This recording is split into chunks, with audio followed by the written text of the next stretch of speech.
called Sweepstakes. The winner was this guy, Dennis Amadeo from Huntington.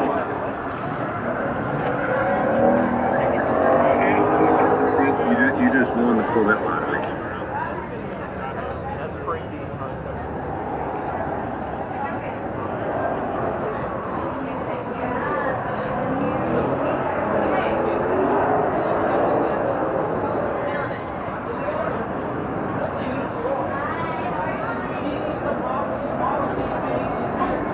Kind of recording everything here, give people a glimpse of what they can't see because they can't come. Right. Well, they could this year. Yeah, I know that. They got the Friday.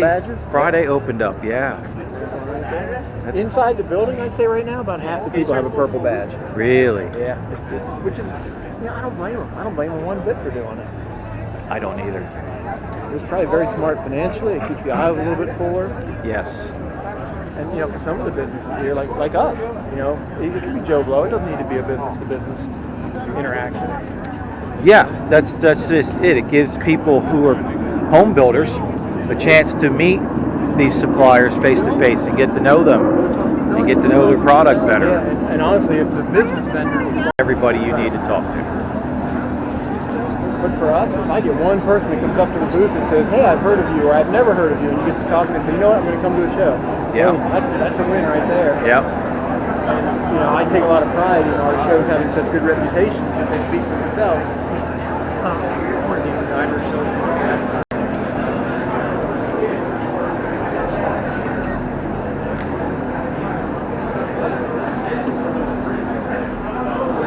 Big influx of imports this year too. There's always lots of imports. Imports, trucks, and Jeeps. Yeah. Everywhere. See, the good thing for me is I just love everything. I just love cars. Die-hard Mopars I am. I just love cars. Yeah. Well, I grew up, my parents had bought a 72 Datsun 510 wagon. Okay. So, I grew up with one, and I've always kind of wanted to get another one. Yeah, they're hard. They're cool down cars. Here, they might not be too bad to find, but no, they're hard to find in any kind of shape of our way. Literally. Oh yeah, you can't even find rust buckets. Oh, I know. Ours was just by the time I actually drove the car. Yeah. When I was turned 16 and got my license, so by that time it was pretty used up. And I did officially kill one. Yeah. My brother bought one somewhere out west here. I forget what. It might have actually been in Nevada. A butterscotch, whatever Nissan called it. A butterscotch colored one that was perfect. Oh, I know, because the guy had a Nellis Air Force Base sticker on it, so he was definitely from this area. Then for whatever dumbass reason, he sold that, but then surprisingly, he found one almost as good in Maryland and bought it. So that's a resident guy. Wow. My brother's a big Datsun guy. Yeah. Big. Yeah, there's, you can find them in pretty good condition down where I'm at too. Yeah. Cannot up our Yeah. You went to the museum last weekend. Yeah. Our car club was there. We've been on them for 6 months trying to get over there for one of our outings, and they finally get it lined up, and it's the day I fly out. I couldn't go. I'm like, I've been wanting to go there since they talked about going. But that's usually how it goes. Follow the museum page on Facebook, right? If you don't, you should. Yeah. When he does the next one. I get that stuff from them. Yeah. I wanted to go. I've been wanting to go. Like I've told you before, I've been wanting badly to take like an October trip down to North Carolina. Yeah. And visit you and visit Gemza and go to Petty's and see McCandless and do all that. Yeah. But I just could never pull it off. Right. And a buddy of mine and I went to Jim Kramer's open house 3 weeks ago. And on the way back, he mentioned something about McCandless's. Right as I was even thinking about it, I said, I've been really wanting to go to that. I said, but I just don't know if I can because I leave for SEMA on Monday and that's on Saturday. Yeah. And he's like, he said, well, he said about if he really wanted to go. Yeah. So I said, well, I'll tell you what. I said, let me talk to my wife, make sure it's cool. I said, if you really want to go, I'll plan to go. It worked out. He gave me somebody to keep a company and split some of the bills. Yeah. And we did it on about a week and a half notice. Probably more like a week. Yeah, I know. I saw you put your post up there that you were coming, and I was like, wow, that was a quick decision. And I'm like, wait a minute, he's got to be leaving for Sema right after that. Well, that was my thing. Like, I'm leaving Monday morning, bright and early, Sema. I'm going to be gone all week, and then I'm going to be back for a little over a week, and I'm going to Chicago for a long weekend. Oh, from McCacken? So, yeah, I just kind of skipped it. I'm like, hey, I'm back Saturday night, so I'm home all day Sunday. Do you care? Yeah. And I didn't think she would, but I don't like to just plan things without Right. at least talking to her. She said, yeah, go ahead. So we had a blast. And my buddy that went with me, you know, he's just a typical average enthusiast, so he was loving it. And then Herb invited us to go to lunch with him afterwards. Nice. So that, I think, just blew his mind. And even I'm flattered. You know, there were a couple hundred people there, and we're the ones that Herb asked to go to lunch. Yeah. Herb is he's a good guy. He's really down to earth, and he will talk your ear off. Beyond down to earth. He's just one of us. Did you see the documentary movie they had on YouTube on him? I haven't watched it yet. That was really good. I watched the whole thing. I did not know half of his story. Oh, I bet. Well, every time I'm around him, I hear 10 more stories that I've never heard before. But it was so funny, because you know Dennis Core, right? Core's Customs. I don't. I know the name doesn't fit the shop. He does really, really high-end Mopar restoration. Okay. He's the guy that helps me out at Carlisle every year. We've just become really good friends. So I was hanging with him. Living with the carts? I'll make this up. Say 2 months ago. And he asked me if I'd seen the documentary yet, and I said no. I said, you know, it's kind of like an auction. I don't want to sit and watch it by myself. So I said, what I was thinking of doing is inviting a bunch of guys over to my house, or maybe even getting the expo center there at the fairgrounds and playing it and having a bunch of people over. Because I said, I know my wife will never watch it with me. And, you know, I want to watch it, but not alone. Yeah. He goes, yeah, my wife won't watch it either. He said, why don't we plan something? That very same day, or maybe it was the next day, I'm talking to my wife, and she says, I want to watch that documentary on her. I said, wait, what? Where's this coming from? She goes, well, I know him. I said, so I think it'd be easy to watch a movie on somebody I know, because she knows him, you know, to some degree. So I'm like, you really want to watch it? She said, absolutely. I'm all right. Sorry, Dennis. You're on your own, buddy. Yeah, it was really good. I watched like 5 minutes of it during my bio. I went over to check it out, you know, see how the production quality was, see if the people were enjoying it and taking advantage of it. Right. And I only had about 5 or 10 minutes, and that's, you know, I watched it. Yeah, I didn't know he started out in Memphis. I learned that when we were having lunch. Yep. Of course, now I can't remember the name of the restaurant he was telling me I have to go to if I ever get to Tennessee.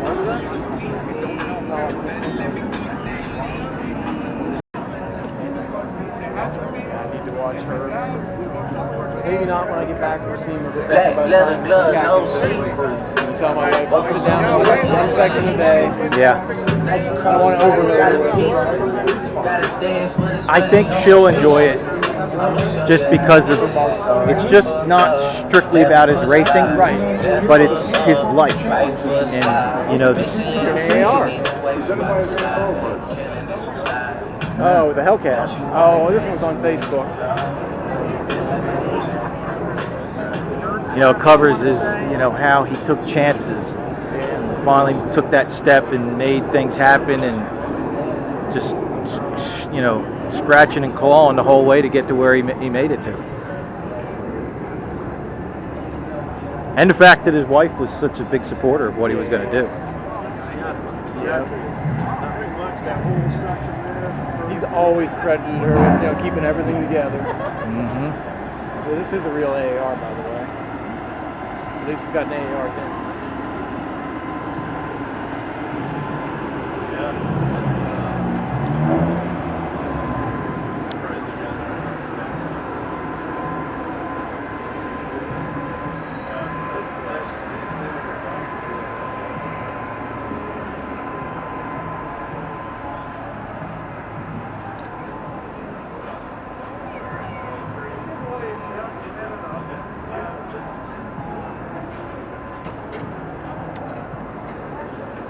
Why would you do that to it?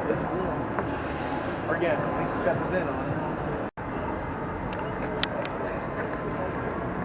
right, we've been walking around the show here, and you may have heard an extra voice on camera. I've ran into an associate of mine, and dare I call friend. Absolutely. I've known Ed Buczeskie here for at least 10 years. At least. And Ed is one of the guys that runs some of the shows up at Carlisle Events. If you're not familiar with any of those shows, you need to get familiar with them because they put on some of the best shows out there. The Mopar show they do in the summer is one of the biggest events they have in the country. And Ed, you're here set up with your booth today. Yep. And all week you've been here. What's your views on things that are going on here at the show? I think it's great as always. I mean, it's a little bit different this year. I don't mind that maybe the crowd's down a little bit, but you look around, it's still huge. Still a lot going on. They've added an entire other building that I think has messed up people's perception on the footprint. You know, yeah, they made the aisles wider, but they have a whole other building to fill. So it's just different, but I'm still having a great time. Business-wise, we've done as much as we would on any other year. So there's been no shortage of good things, good people to talk to. You know, the cars are always killer. Yeah. I don't know. I'm disappointed to be leaving, as always. You know, we're leaving here in a little bit. I think everybody feels that way at the come the end of the week. We're all sore and wore out from the miles that we walked being here. But you know, we hate to say goodbye to the friends we catch up with. Sometimes we only get to see once a year. Yes. And you know, this is a great place to spend some time getting caught up on things that have been going on. And I kind of feel that same way with the show. You know, it's a little bit more spread out. Inside spaces, there's a lot more room to walk. There's a few less people here, but I think, you know, with everything that's been going on, it's kind of becoming the norm with the shows. Oh yeah. So, you know, we're all getting used to it. At least we get to come to shows again. Yep. Which is a great thing. You know, I congratulate them on opening it up to the public today. I mean, as an enthusiast, it's something I always wanted to do and never would have been able to if it weren't for this job. So for these other people that get the chance to be here today, and not just outside at Ignited, they can go inside this year. Yeah, that's never been done before. And yeah, that's a kudos to the Sema Show for doing that this year, because there are a lot of locals that have known about this show for years, and all they can do is drive by and look at it. They can't stop and come in. So now they get a chance to buy a ticket. They can come in and walk around for the day and see all the cars. And if they're a home builder enthusiast, they get to meet some of the suppliers they buy stuff from and get to know them a little better. So I think it was a really good idea on their part too. Yeah, I don't remember when they announced it. Maybe I should have just been thinking better, but we probably should have shared that information on our website, you know, back home, to let people know. Yeah. Here's your chance, and it might be a one-time deal. I don't know. This might have been their opportunity to get a flight to Vegas and get out here and check it out. Yeah, hopefully it's a tradition they continue, allowing Friday for the public to come. I would think so. Based on typical Friday attendance, they could handle it even on a normal year when we get back to normal. Yeah. So I would welcome it, or maybe they limit the number of tickets. You know, whatever. That's up to them. But I think it's a great idea. And, you know, it looks like it's working. You know, they have the purple badges, and I see a lot of them just looking around. I see lots of people here with purple badges who are those specify that you are a local or a non-industry visitor today. So what's going on at Carlisle Events? Anything new coming up? You adding any new shows to the calendars this coming up years? Nothing new's being, well, the one that we have at the fairgrounds, at the Expo Center in January, our Winter Auto Expo. I forget exactly what it's called, I apologize. But we have that coming up in January at the Expo Center. We kind of had it this year, although it was really a replacement for our Allentown show because we couldn't use the facility in Allentown. But it went so well, we decided let's go ahead and keep it in Carlisle too. So I have one in Allentown, one in Carlisle. That's really the only new event. Actually, not true. We have an auction coming up in Lakeland, Florida in about a week. There we go. Getting into the auction business a little growing bit. it. Yeah, well, this will be our, we've been doing auctions for years. This will be our third one of the year though. But we've had a pretty good, successful auction team here for many years. They'll be down in Lakeland, Florida in a little over a week to do that. And then just the other shows, you know, we're thankful and blessed that we had a record season for a lot of our shows this year. Yeah, Ford set a record, Chrysler set a record, Truck set a record. There we go. Everybody's been itching huge. to get out. Yep. So the shows have been huge this year. Yeah. Well, that's great. So if you're unfamiliar with any of the shows, you can go to carlisleevents.com. Is that correct? Yep. And you can find all the different events they have going on, show dates, information, how to register for things, and see all the good events that they got coming up in the future. Yep. Ed, it was great catching up with you. You too. And we're going to go walk around some more and see what else we can find out here. All right, let's go. All right.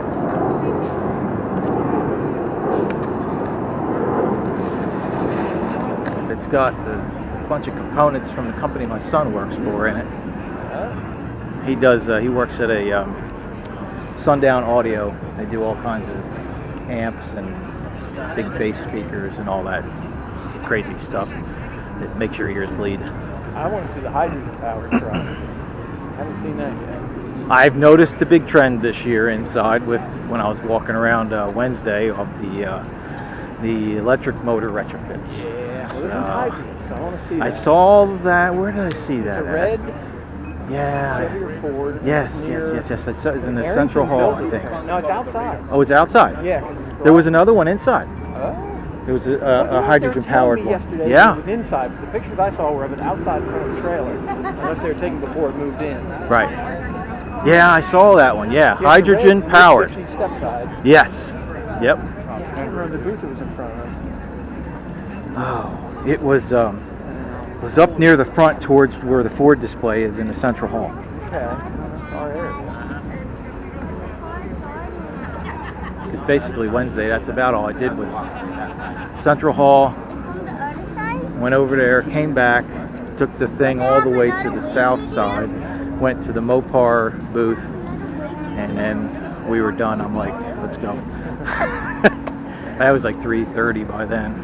And we were here early because we got up and went to the NHRA breakfast, so we were here at 7:30. I do want to see the Tesla-powered 71 B-body. Not sure if I Yes, like it enough, but I I want to see it. saw that. And I'm just saying B-body. I can't remember if it's really a Roadrunner or GTX or if it's just a satellite. Yeah, I don't remember. That, to me, that'll make a difference whether I truly can appreciate it or not. Right, If right. they took a Roadrunner or GTX and did that, I'm not going to be happy. They used the satellite, and no disrespect to satellites, but Yeah, it makes it so I can tolerate it more. yeah.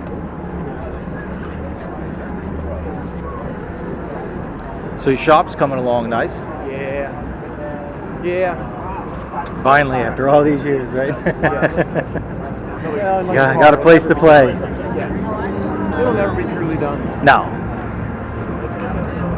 I'm a little jealous. You got more room than I do. Yeah, I gotta get some openers for it. That's my next purchase, and then at some point I'm gonna buy a lift or two. It will. That'll be a decision you will not regret. I know.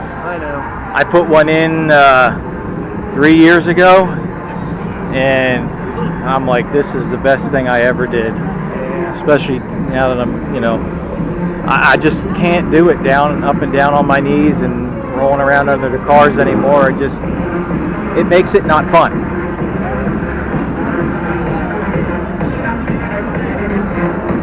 Made me hesitant about putting one in. Especially since majority of what I do is body work. I'm like, this thing's going to be in my way. Right. And it really hasn't been. As a matter of fact, the car I'm getting ready for paint now, it really made the block sanding process that much easier. I put it on the lift, I put it up in the air, so I'm not laying on the ground trying to block the bottoms of the doors and the rockers. And Is that on a 2-post? 2-post, yeah. So I had it right at, chest level, and I was like, oh yeah, I like this. It gets the shop a little dirty on the inside. I don't like it to be, but I don't care.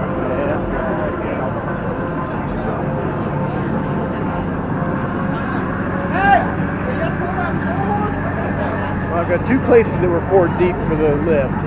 Yeah. And I'm really torn between putting it right smack in the middle of my workshop, which is the one spot. I have 3 bays, the middle is poured deep. And then if you go straight through that bay, I have an overhead door to the storage area, which would be perpendicular. I have a spot poured there. And I'd really rather put it out there, because then if I'm not using it, I can use it as storage. Yeah. But the problem's going to be it's not heated out there. So if I have to do something in the winter, which is still better than working in my driveway, but eventually I'm going to be spoiled by having this shop. If I ever do get heat out there, I have one little torpedo heater. It's like $200 if I ever do get an actual central air unit in there. Which, in all reality, you can get a system fairly cheap. And if you can get it put in if you can do it yourself, which, You could set the inside air handler unit and just put a big trunk and let it blow until you have time to finish running it. And just have somebody come out and hook up the lines and draw it down and you put the Freon in it. Because you can pick up a unit for $2,500 bucks. As long as I keep working this job, I won't need air conditioning because I'm never out there in the sun. Yeah. And the reality is, as big as that building is, with that big concrete floor, it stays cool in the summer. Oh, I know. Mine does too. Up till mid-July, I'll open the doors up in the morning and it'll be cool in there. What helps too is the back part of my shop is 4 foot below grade. So I get all that cooling that comes in from the ground. None of mine is below grade, but we had to cut 12 feet out of the one side of my property to put the building in, so it's surrounded. It's got like I got about 20 feet on the back and about 30 feet on the one side, right, where I've got a 12-foot bank protecting it or shading it, whatever. Yeah. How capable are these humpies? Yeah, I used all the room I could. Even on the hottest days this year, my shop maybe got to low 80s, because I know most days my shop is cooler than my air-conditioned house. Wow. I keep it closed up. I don't open the doors other than to get my daily in and out. Yeah. I don't sit there with the doors hanging open. I open the door in, the door down. And it'll be as cool, if not cooler, than my air-conditioned house. Yeah, I didn't run my air I have a window unit. I have a big window unit in there that came out of my house when I moved down here from New Jersey. Yeah. It used to cool the entire upstairs of my house up there. And I put that sucker in there and it cools that shop good because I've got it well insulated like you did with yours. I insulated it very well. Yeah, mine could be better, but within my budget, I think I did a good job. One of the things I did that I know was very smart, and it didn't cost me that much more, when I had the vapor barrier put in, my builder said, do you want the regular Tyvek vapor barrier? Or for like $1,200 more, he said we can do the foil, the insulated, the bubble? Yes. You use underneath carpeting. Yep. He said, we can wrap it in that. He said, and that's like an R11. So you slap that on top of my R19 or whatever. I got, R30 walls roughly. Plus I've got,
I'm going to call this a wrap.